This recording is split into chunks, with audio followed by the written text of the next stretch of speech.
So I talk a lot about, societal pressures, what men have to go through and things like that. Talk about biological drives as well. I saw a chart the other day that was talking about how the rapid decline by the time they reach 30, even by the time they reach 20, really. I'm not sure the exact age when a woman is the most fertile, but I think it's like 20. And then there's just a downward chart from there. Doesn't go up, it's not even linear. It's just down, down, down, down from there. And by the time they hit 35, I think they've got like only less than a 10% chance of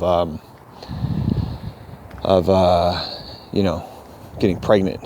So that's a major biological drive within women. But if you look at it from a spiritual standpoint, many people only look at it from this biological standpoint, which is a physical standpoint. Oh, we need to procreate and we need to have babies. And do we? I don't know. There's 7 billion plus people on the planet, which is exponentially growing. Do we really need to procreate? Not to say that that's not an important part of the species survival, but to say that that's all we're worth, to say that that's all relationships are, is a drive to procreate. Of course, our biology is what causes us to be attracted to the opposite sex. When we see a female with large hips and large breasts, most men get very turned on because that's a biological drive, which causes us to have a really physical reaction to that. Okay. And then of course, you got these feminists who actually, in a sense, they're right. They get upset when men look at them, but the problem is they're hypocritical, right? So they're technically right that yes, you are more than just, a nice set of tits and a nice ass. You're more than that. I agree with you, feminists. What I don't agree with is the hypocrisy. And the reason why you're hypocrites is because your gender has learned to leverage. Your gender has learned to leverage that sexual / social power. Sexual that has become social power. You're using your sexuality for social, political, financial leverage. That's why you're so upset. It's not just because you don't want to be objectified. The classical feminists were mad because they didn't want to be objectified. But what happened was these new age feminists, and you could argue that this is what happened when we gave women freedom. Their real nature came out. Their real nature, which is hypergamous. Their real nature, which is inherently selfish and narcissistic and self-seeking, came out. And then they used the sexuality to get what they wanted, to get the best boys for mating, to get the best boys for dating, or guys, whatever, right? So this is where we see a look into true female nature, real female nature, not just the classic feminist argument where, oh, I don't want to be objectified. Okay, I agree with you there, but you're using that as leverage. So we have a biological drive, right, which is looking at people from the opposite sex and saying, oh, this person's in shape. Look at Brad Pitt's abs, right? He's good for mating. Look at his jawline. He's sexy. And for some reason, this turns us on and we have a biological imperative. But it stops there for most men, right? Now, here's where I think men are messing up. Here's where I think men are making the big problem. And I don't think it's our fault. I don't think we're doing it, which is what feminists would say. They would say that we're doing this out of, base lust and behavior. Oh, we see a woman with nice tits and we let her do anything. And to some extent, it's probably true. Oh, it's, she was so good in bed, and oh, she's so beautiful, kind of thing. And we let them get away with horrible behavior. We need to stop that. Okay. So that's on the men's part. We look at a woman and we're attracted to her and we're like, oh, she's, but we need to look at something deeper. And if she happens to be cool and fun and funny, I think that's when men really fall in love. Because we certainly can get sick of a woman with no personality. We certainly can get sick of a woman we can't talk to.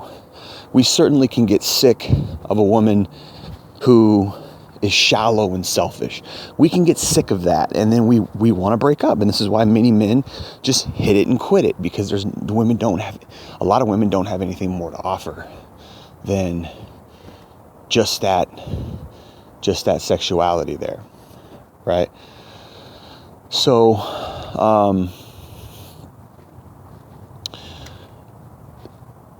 the difference is this. The difference is that a woman can see someone who looks like Brad Pitt. A woman can see someone with abs. A woman can see a guy with nice muscles. He's in shape. He has a high sexual market value.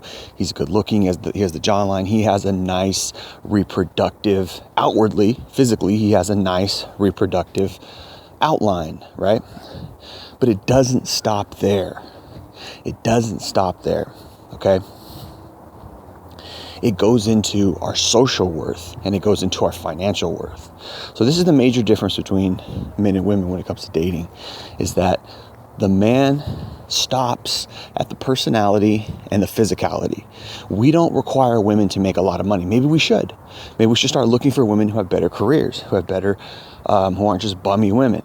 That might be an advancement, but we generally tend to stop there, because historically we would have to take care of the woman. This is why I think we haven't evolved in that way, right? Where all we require of them is to be pretty and amiable and supportive. Of course, they're not.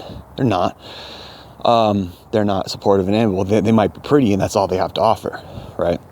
That's the difference.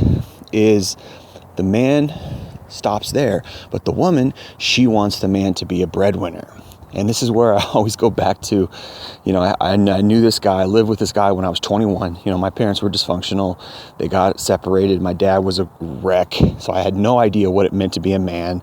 I had no idea how to be a man, particularly in this new world that we live in, where 200 years ago it was a completely different world, financially, etc., in every way possible.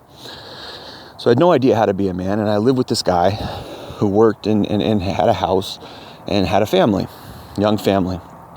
And we were talking about women and marriage. And I said, I want to get married. I want to fall in love. And I guess that was unique, because I was only 21. And a lot of other guys at 21 wanted to go out and party, wanted to have sex. And I wanted to get married. I wanted love from a young age, probably from even 16. Always wanted love. Women never wanted to love me. And this is before I took the red pill and knew about real female nature. And then, of course, I learned, this is why women don't love me, because of all the things we talk about: hypergamy, female nature, right? Sexual market value, social climbing, gold diggers, all that kind of stuff. Women chasing bad boys, all those things are why I realized women didn't love me later on, after I took the red pill. But when I was blue pilled, I didn't understand. I just thought I hadn't met the right one, right? So I was talking to this guy about marriage, because he was married and he had a kid. He had two kids, and he had a job, and he was working. He had his own house and stuff. And he didn't say anything to me about how to find a wife. He didn't say anything to me about how to find love, how to get married. All he said was these 3 words: women are expensive. That's it. That's all he said.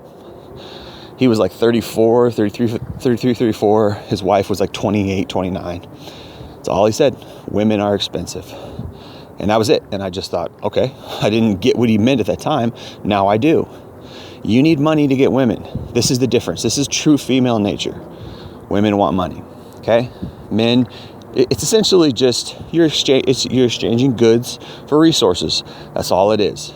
That's all real love. Everybody talks about real love. That's all real love is. You're just exchanging intimacy for resources, right? So I learned that, and this is something that I'll harp on again and again, something I'll talk about from now and till whenever. But that's the real truth of the matter. The real truth about the difference between men and